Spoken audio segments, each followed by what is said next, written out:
In the house I grew up in, my dad's fiancée told me, "From now on, you'll pay rent if you stay." My dad remained silent as she sneered, "Time to pull your weight." I looked around my childhood home and gave a reply that changed everything forever. "My name's Jake, I'm 24, and this is the story of how my dad's fiancée tried to turn the place I grew up into her own little empire." It all kicked off on what should have been a regular Sunday afternoon. I had come home from work earlier than usual, picked up some takeout on the way, and settled in the living room with a stack of old photo albums. Those albums had always been there, tucked neatly on the shelf, filled with birthdays, graduations, and summers at the lake. To me, they weren't just snapshots. They were proof that this house had always been the one steady thing in my life. No matter how chaotic things got outside, this place felt like mine. When my mom passed away back in my teenage years, the house went quieter, almost sacred, like every wall held her memory. Dad kept himself busy with long shifts, and I buried myself in school and part-time jobs. For years, it was just the two of us, until he met Denise. That was her name, Denise, the fiancée. From the very beginning, something about her set me off. She carried herself like she was auditioning for royalty, strutting around as if the house was her stage, instead of trying to ease her way into the family. But Dad looked happy with her, and I wanted him to hold on to that, so I swallowed my thoughts. Even so, the small things piled up. She'd move furniture around without asking, even tossing pieces my mom had picked out. She'd complain that I wasn't contributing enough when I was juggling 2 jobs just to pay for college. She'd sigh dramatically whenever I came in late from work, like my hours were some personal offense. Stuff you notice, but convince yourself not to blow out of proportion. That is, until the day it went too far. That Sunday, I was sitting there flipping through pictures of me and Mom at the lake when Denise walked in. She didn't say hello, didn't even ask what I was doing. Instead, she pointed at me, her manicured finger like I'd wandered somewhere I didn't belong. "From now on," she said, her voice oozing with smug authority, "I'd have to pay rent if I wanted to keep living here." I froze, the album heavy on my lap. Rent. In my own home. My dad's home. The home that had once echoed with my mom's laughter. I looked over at Dad, standing in the doorway with his hands shoved into his pockets. He dropped his eyes to the floor, saying nothing. That silence cut deeper than her words. If he'd chuckled or told her to stop, maybe I'd have let it slide. But instead, he just stood there, like he'd already signed off on it. Denise smirked, folding her arms, saying it was time I started pulling my weight, as though I'd been some burden all these years. That was laughable, considering how often I bought groceries, fixed broken things, or even covered some of Dad's bills when his hours got cut. The room suddenly felt smaller, walls pressing in. This wasn't just a building. This was my home. Every corner carried a memory of me growing up. The hallway scuffed from racing toy cars. The kitchen where Mom showed me how to flip pancakes. The backyard where Dad built me a treehouse with his own hands. And here she was, a woman who hadn't been there for any of it, trying to claim the right to decide if I belonged. Heat rose in my chest, but I kept my tone steady. I closed the album carefully, set it on the table, and looked her dead in the eye. "That so?" I asked. Her grin widened, like she'd already won. Dad still didn't speak, and his silence, his agreement by not saying a word, hit harder than anything else. I didn't yell. I didn't argue. I just sat there, my thoughts spinning. I thought about the sacrifices, the nights I studied under that same lamp, the mornings I left before the sun came up, the years I worked to prove myself. Not just for me, but for Dad too. And yet here I was, treated like an outsider in the only story I'd ever known. I drew in a slow breath, and that's when I gave an answer that changed the course of this house forever. But before I tell you what I said, you've got to understand just how far things had already spiraled behind the scenes. I leaned back that day, letting Denise's words linger in the air like a bad smell. I wasn't about to give her the victory of seeing me snap right then and there. But from that moment on, something in the house shifted. It didn't feel like my home anymore. It felt like a stage, and Denise was running the show while my dad slowly faded into the background. Over the next few weeks, her little digs turned into something bigger. She started in on the chores. Every time she passed my doorway, she'd throw a line over her shoulder. Stuff like, it wouldn't hurt to run the vacuum once in a while. Or, I noticed the trash was still full this morning. Must be nice not to pay rent and still dodge the basics. It was never about the actual chores. I'd always carried my weight. It was about control, about twisting things so I looked like the lazy outsider, the unwanted guest. And what cut deeper than her words was Dad's silence. He'd just sit in his recliner, eyes glued to the TV, sipping his coffee while her remarks landed on me. He never stepped in, never told her to knock it off. He just acted like ignoring it would make it disappear. Then came the favoritism. Denise had a son from her first marriage, Brandon, a year younger than me.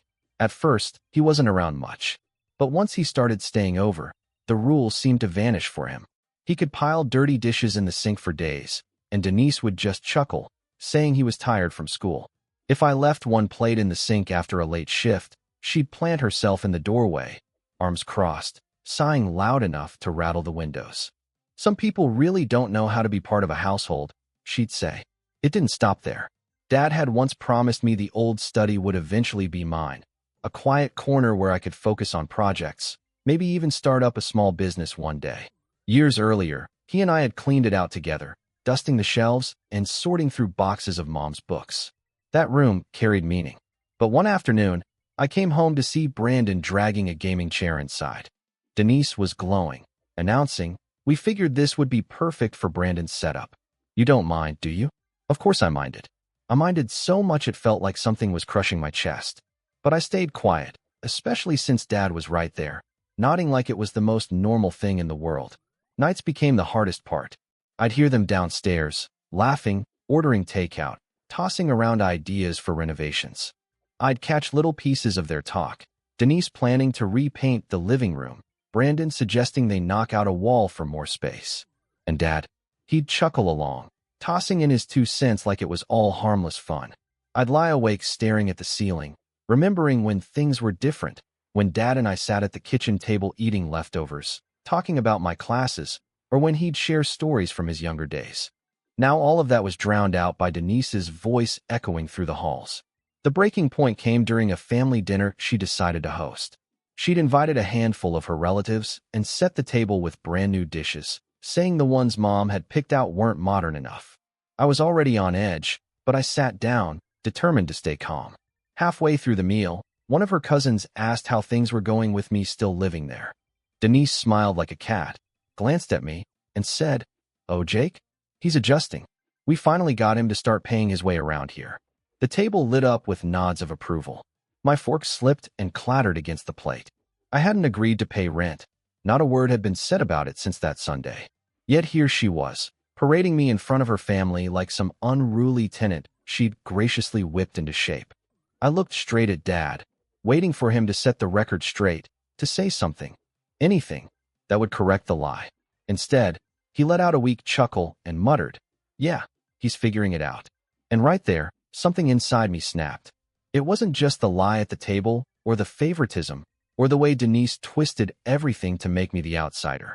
It was the realization that Dad had sat in silence for so long it had turned into something worse, compliance. He was letting her rewrite my place in the only home I'd ever known, and he wasn't lifting a finger to stop it. I didn't argue at that dinner. I didn't call anyone out. I just forced a small smile, pushed my plate away, and excused myself early. As I climbed the stairs, their laughter echoing behind me, one thing burned clear in my chest. This wasn't just about Denise anymore. It was about Dad too. And if they thought I was going to roll over quietly, then they didn't know me at all. That night, I sat in my room staring at the framed photo on my nightstand. Me, Dad, and Mom at the beach when I was 10. I could almost hear her voice reminding me not to let anyone take away what mattered most. In that quiet, a plan began to take shape. The weeks after that dinner blurred together, but the tension in the house kept thickening. I tried to stay out of the way, focusing on work, bringing groceries home, even fixing the upstairs faucet without being asked. But no matter what I did, it was never enough. Denise's smile was always there waiting, sharp and cutting, and Dad's silence only got heavier. And then came the moment that split everything wide open, the kind of betrayal that made me question if I even knew who my father really was. It was a Friday afternoon. I'd just finished a long shift, worn out but glad to finally have the week behind me. Pulling into the driveway, my stomach dropped when I saw a moving truck parked out front. No one had mentioned a move, and watching strangers carry boxes through the door sent panic racing through me.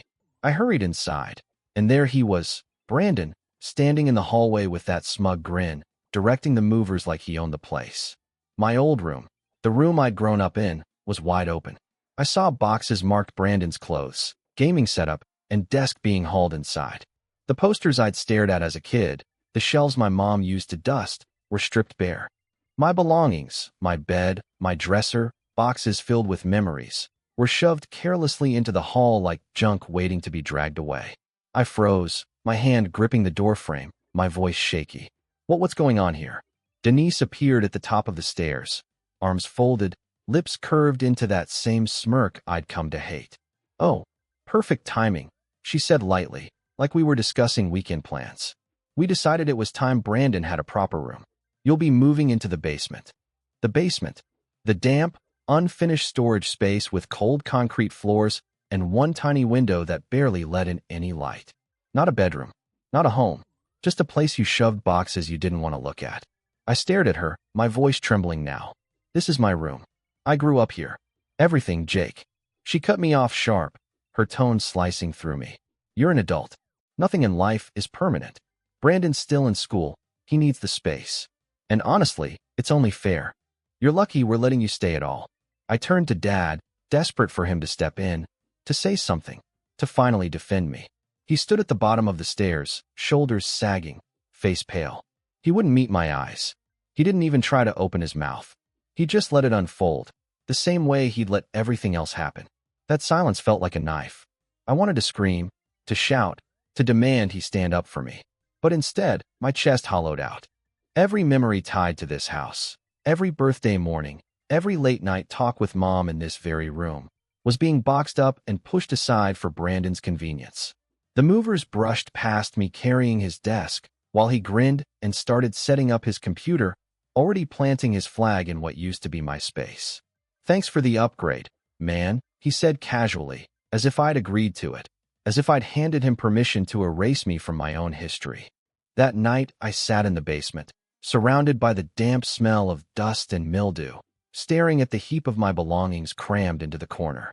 My bed frame leaned crooked against the wall, my dresser wedged between boxes of Christmas decorations that hadn't been touched in years. There was no space for me here, not really. And yet Denise had made it clear. This was all I was allowed now. I lay on the thin mattress, wide awake, listening to the laughter floating down from upstairs. Brandon and Denise were watching a movie, their voices mixing with Dad's low chuckle. That sound, once a comfort to me, now cut like a knife. For the first time, I realized I wasn't just losing my room. I was losing my father. And in that hollow moment, something inside me hardened. If they thought they could make me disappear, they had no idea what kind of storm they were inviting. The first week down there was brutal. It wasn't only the chill of the basement seeping into my bones or the stale dampness that clung to the air. It was the weight of knowing my own father had stood by and allowed it. I'd lie awake staring at the exposed pipes above me, listening to muffled footsteps and clinking dishes, every sound from upstairs a reminder I had been shoved down, both in space and in spirit. Mornings were their own form of torture. I dragged myself upstairs for coffee only to see Brandon sprawled out in my old room, blasting music, fast food wrappers scattered like trophies. He'd grin and call out, "Morning, basement dweller," like we were sharing some inside joke. Denise would chuckle and shake her head as if it was harmless fun. Dad would sit at the table, sipping coffee, eyes buried in the newspaper, never once telling him to knock it off. At work, my mind wandered constantly. Coworkers asked if I was okay, and I'd cover it with a smile. But inside, that heaviness gnawed at me, making even simple tasks feel impossible. I started taking extra shifts, staying late, not because I needed the money, but because it delayed walking back into that house. One evening, after a long shift, I sat in my car with the engine running, lights off, parked just outside. I watched the glow of the TV flicker against the curtains, caught faint bursts of laughter when the door opened. I sat there for almost an hour, staring at what used to be my home, feeling like an intruder watching a family that no longer had room for me. When I finally walked inside, Denise was in the kitchen with her sister, sipping wine and talking renovations. She gestured at the dining area, saying, "This wall could come down." It'll be perfect once Brandon moves in full time. We'll have so much more space. Her words landed like a punch. Once Brandon moves in full time. This wasn't temporary. She was laying claim to the house piece by piece, as if my mom's memory, my childhood, even my dad's ownership meant nothing. That night, back in the basement, surrounded by boxes, I opened one marked Mom's things. Inside were photo albums, her old scarf, a few letters she'd written to Dad, and a framed picture of the three of us at the lake when I was 7. I held that photo until my eyes blurred, almost hearing her voice reminding me that this house was supposed to be a sanctuary. But it wasn't anymore. Something shifted in me then. Grief hardened into resolve. I finally understood I couldn't keep waiting for Dad to stand up. His choice had already been made. Silence. If I wanted to protect what little dignity I had left, maybe even reclaim what this house meant, I'd have to take matters into my own hands. I didn't storm upstairs or pick a fight that night. Instead, I opened my laptop and started combing through old documents, mortgage records, tax forms, the deed itself. I wanted to know exactly what tied this house together, who truly had a claim to it, and just where Denise's so-called authority started and ended. As I sifted through those papers, another thought slipped into my mind. Maybe I didn't need to confront them head-on. Not yet. Maybe the sharpest revenge wouldn't come with shouting or slamming doors, but with patience, with quiet moves made piece by piece. So while upstairs they laughed and planned and celebrated their little victories, I sat in that cold basement, quietly constructing a plan of my own. It was the lowest I had ever been. But out of that low point, something dangerous took root. Patience. After enough nights spent in the silence down there, something inside me changed. Maybe it was the emptiness. Maybe it was the sting of betrayal finally settling into something I could use. But my perspective shifted. The house that once felt like my entire identity started to shrink in significance. Denise wanted me invisible, shoved into a damp corner of my own life. And for a while, she got what she wanted. But I began to realize that staying silent didn't mean I was beaten. Silence meant I was preparing. I started spending less and less time at home. Not just because I couldn't stand Brandon's smug grin every time I passed him in the hallway, or the way Denise sighed dramatically when I opened the fridge, but because I had somewhere better to be. Work became my refuge. I threw myself into every shift, volunteered for weekends, stayed late whenever I could. My manager noticed. Within 2 months, I was offered a promotion, salary, benefits, the kind of step forward I'd been chasing since college. The day I signed those papers, I sat in my car afterward, exhaling a shaky breath that felt like it had been trapped in me for years. For the first time in a long time, I didn't feel cornered.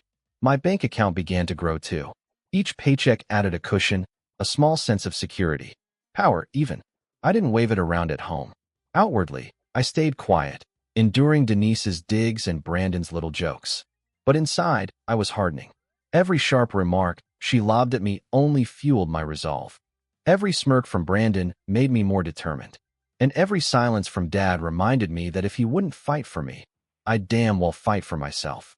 I started reconnecting with people I'd let slip away, old college buddies, coworkers who had invited me out before and I'd always said no to. I started saying yes. Yes to dinners, to weekend getaways, to networking events that used to make me nervous. Slowly, I built a circle of people who saw me for who I really was, not the version Denise tried to paint inside that house. One friend, Mark, worked in real estate. Over beers one night, I gave him the rough outline of what I was dealing with. Not every grim detail, just enough to explain why I was pushing so hard.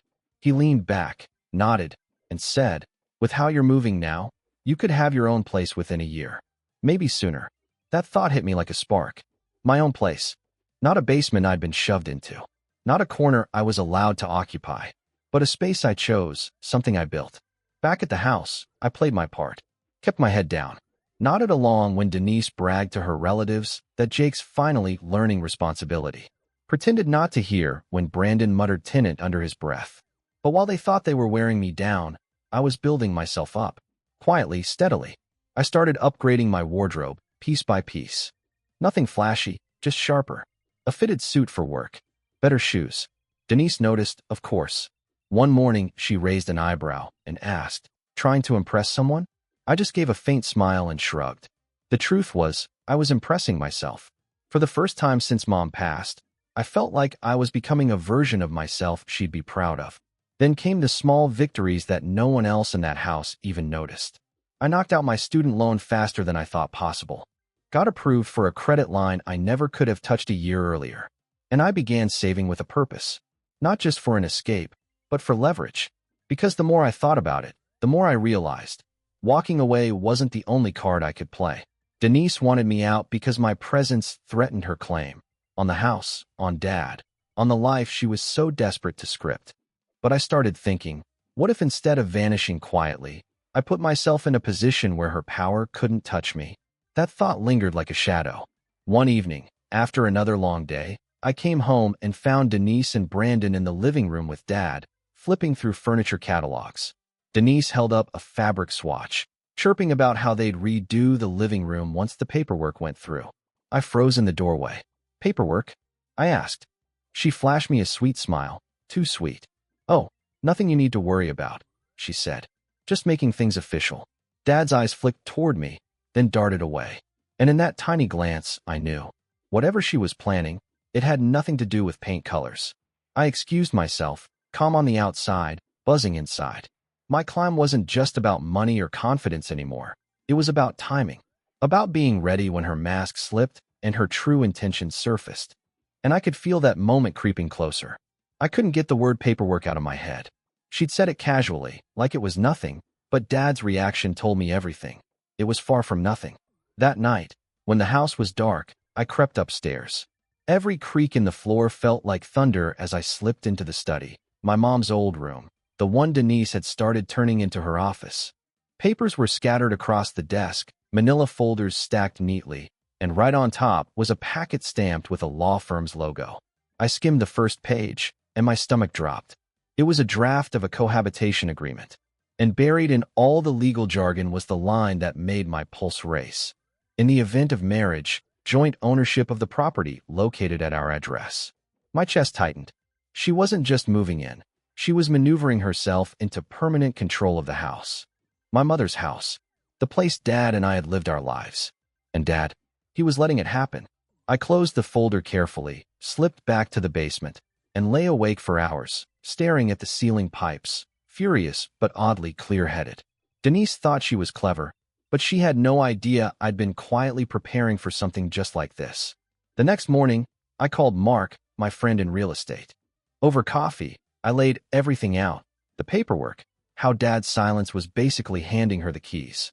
Mark listened carefully, then leaned in. Do you know whose name is on the deed right now?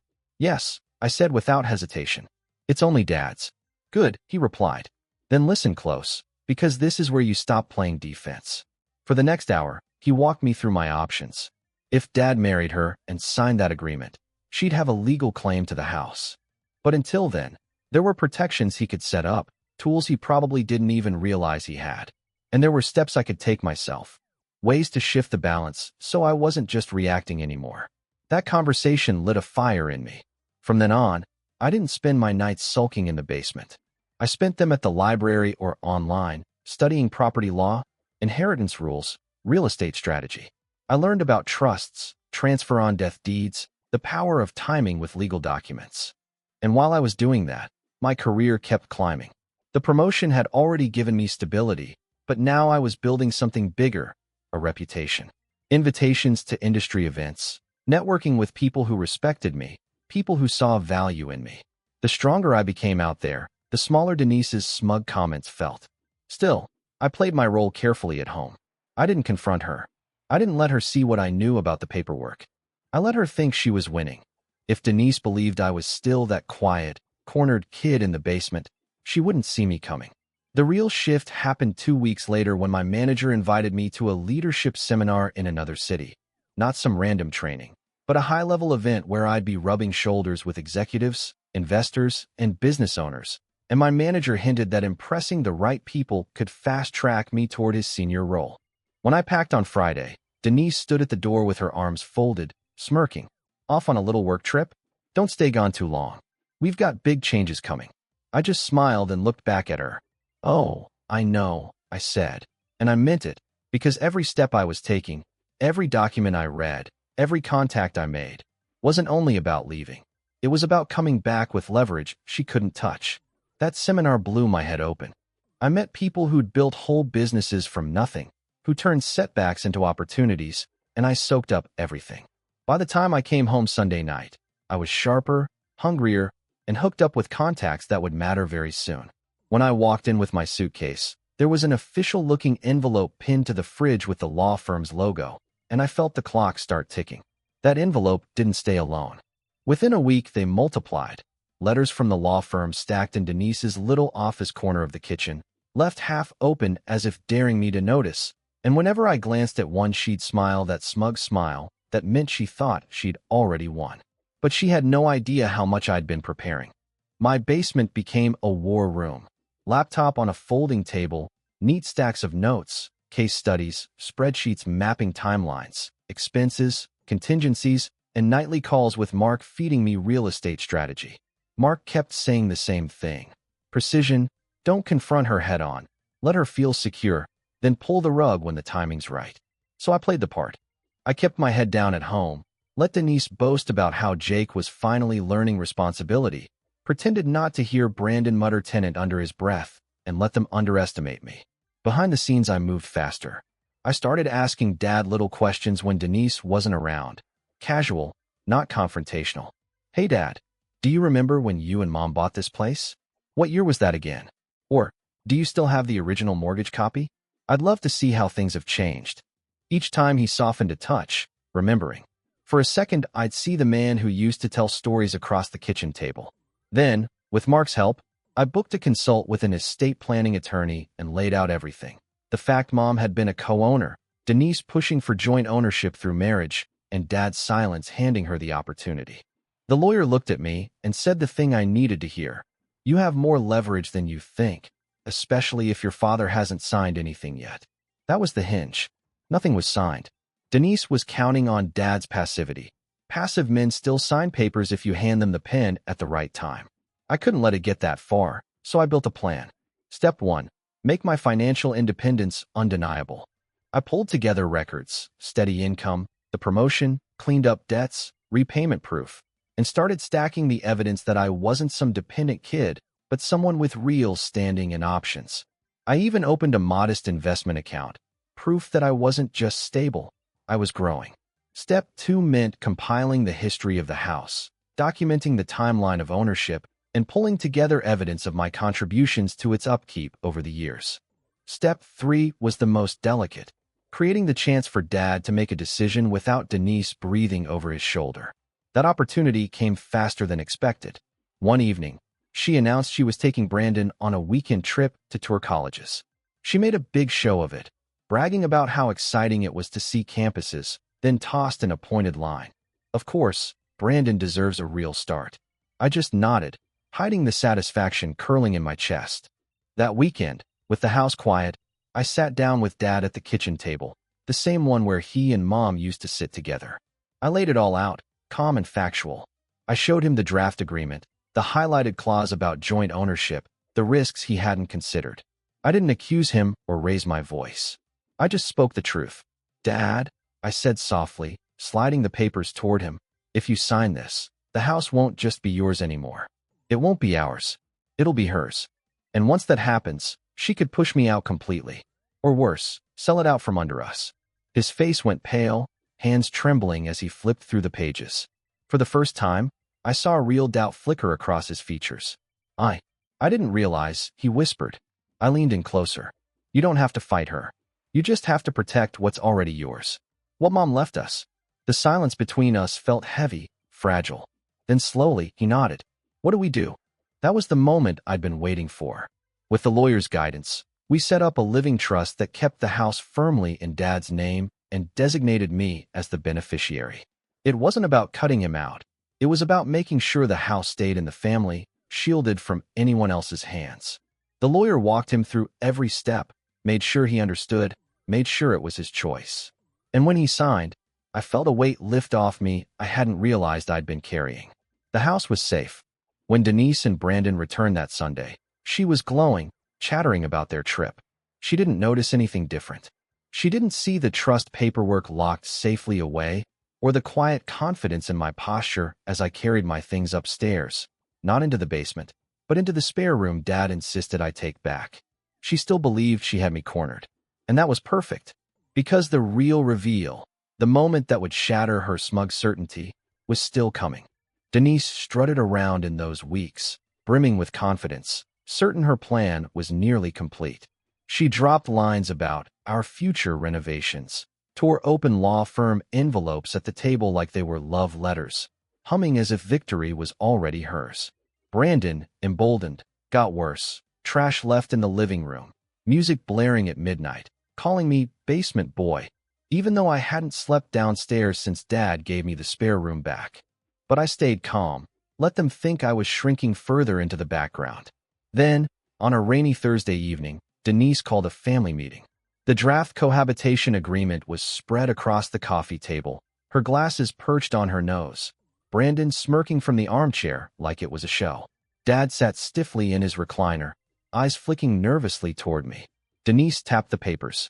So, she began, syrupy and firm, I think it's time we make this official. Once your father and I are married, it only makes sense we share the property. It's the grown-up, responsible thing to do. She glanced at me, lips curling, adding, and it ensures certain arrangements remain fair for everyone. Brandon snorted. Translation, you finally get your eviction notice, bro. I didn't flinch. I leaned forward, folded my hands on the table, and said evenly, that's not going to happen. Denise blinked, like I'd spoken a foreign language. Excuse me?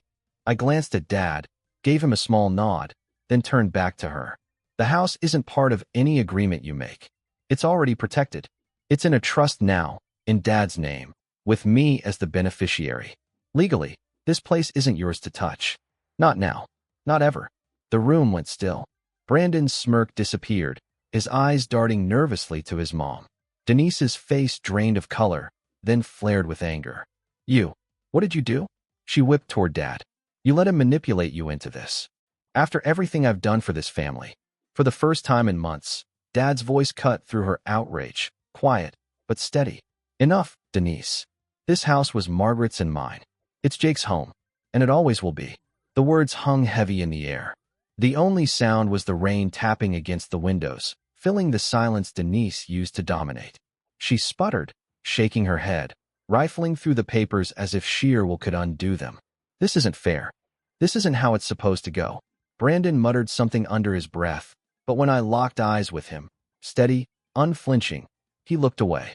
Denise shoved the papers aside, her composure unraveling. If this is how it's going to be, she snapped, grabbing her purse, then maybe you don't deserve me. She stormed out, slamming the door hard enough to rattle the walls. Brandon, pale and fuming, followed reluctantly, mumbling about crashing at a friend's place. And just like that, it was me and Dad alone. He looked across the table at me, his shoulders sagging, his face etched not just with guilt but with grief, for what he'd allowed, for how long he'd stayed silent. I should have protected you sooner, he said quietly. I swallowed, Mom's photo from my nightstand flashing in my mind. You did, Dad, I told him gently. Maybe not the way I wanted, but you stood up when it mattered most. For the first time in years, we sat together and talked. Really talked. About Mom. About the years we'd both drifted in silence. About rebuilding what Denise had nearly destroyed. The house was quiet again, but not hollow. It felt like home. And as I walked upstairs that night, past Brandon's abandoned gaming chair in my old room, past the walls that had carried my whole childhood, I felt something I hadn't in a long time. Peace. Denise's scheme had crumbled. Brandon's smirks were gone. My father had finally chosen me. The house was safe. Our home was ours again. And I knew, deep down, my mother would have been proud.